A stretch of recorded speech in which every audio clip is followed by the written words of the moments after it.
Vamos lá, senhores. Vamos começar mais um vídeo do nosso canal Professor Marcos Vicente, Convivência e Verdade. Aparece aqui no canto, né, da tela para você se inscrever, marcar lá o sininho para poder receber notificação de novos vídeos. Se inscreve lá para a gente continuar fazendo barulho.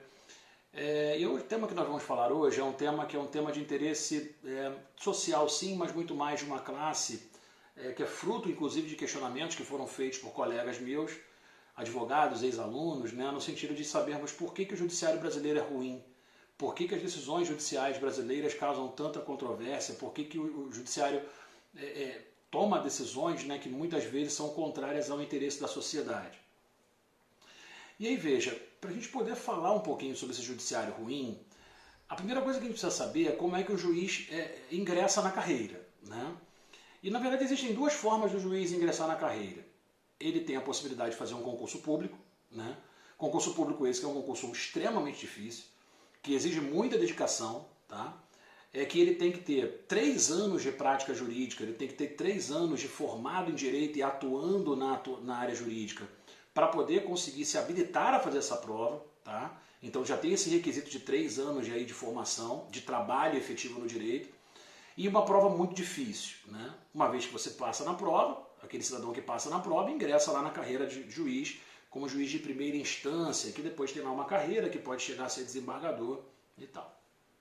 E existe também uma outra forma, né, que seria, na verdade, a indicação, né? Uma coisa chamada quinto constitucional e tal, onde então você tem a indicação, né, para que você possa ser juiz. Você tem que ser de uma carreira jurídica, você tem que ser formado em direito, tem que estar quase sempre formado em direito, tem uma exceçãozinha aí, mas não vamos nem falar sobre ela, porque é muito problema no momento, tal, do STF, mas vamos lá. Lá não precisa não, mas vamos lá. O fato é, você precisa ser formado em direito, atuar, né, na área e ter uma indicação. Indicação para que você possa exercer o cargo, aí sim, de desembargador ou de ministro dos tribunais superiores, né? E aí, veja, onde é que está o problema? Por que os juízes são ruins? Vamos pensar naquele que vai tentar fazer a prova.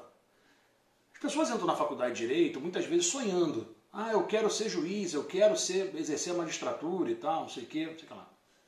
Só que as pessoas, quando entram no curso de Direito, muitas vezes entram como condição de sobrevivência. Eles precisam se formar para que possam, então, o quê? De imediato trabalhar. Ou pior, muitas vezes entram numa faculdade de Direito já trabalhando. A faculdade de Direito é sempre de meio período, matinal, vespertino ou noturno, né? Então, assim, ela sempre tem de repente tem uma outra atividade, de repente tem uma outra questão de trabalho para poder, inclusive, pagar a faculdade caso ela seja, ou os livros, ou o transporte, principalmente se ela for uma faculdade particular, né?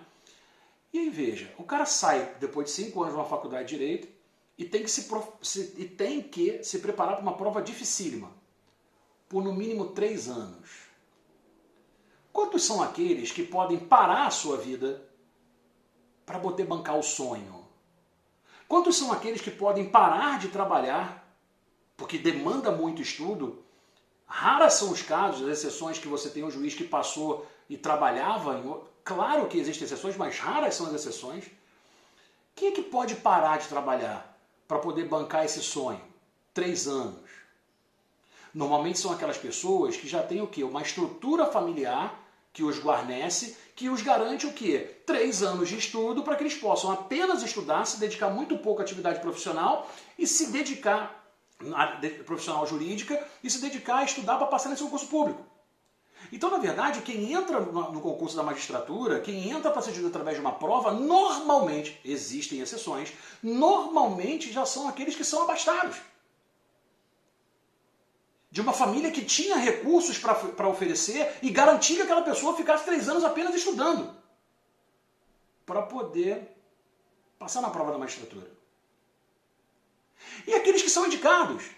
Ah, mas o cara não pode ser indicado e ser bom? Pode, mas veja, a indicação é uma indicação política. É necessário que você tenha a política a seu favor e que você tenha o tal do famoso o quê? Do famoso QI, do que indica. Então, na verdade, quando você está contando com esse tal QI, não é propriamente a capacidade que te leva ao cargo, mas é o quê? O nível de relacionamento que você possui com aquelas pessoas que vão te indicar para aquele cargo. Então, na verdade, não necessariamente nesse caso da indicação entra o melhor, mas entra aquele que é mais bem relacionado. E aí, em ambos os casos, ao judiciário vai faltar uma coisa chamada empatia. Sabe por quê? Porque os juízes, aqueles que entram lá na carreira através de uma prova, até por conta da característica de terem que estudar muito para tal, não conhecem propriamente as mazelas sociais. Esses são de boa família, com exceções, é verdade, mas são de boa família, são daquelas famílias que deram condições que eles possivelmente jamais sentiram fome, quem dirá passar fome. Veja, alguém que consegue parar 3 anos de sua vida, que não precisa trabalhar, é só estudar 3 anos para poder ser magistrado, para poder ser juiz, quase sempre é aquele que é de boa família e não sabe quais são os problemas que uma família enfrenta, uma família desestruturada, para ter condições de depois julgar o quê? Julgar uma ação que visa a guarda de menores.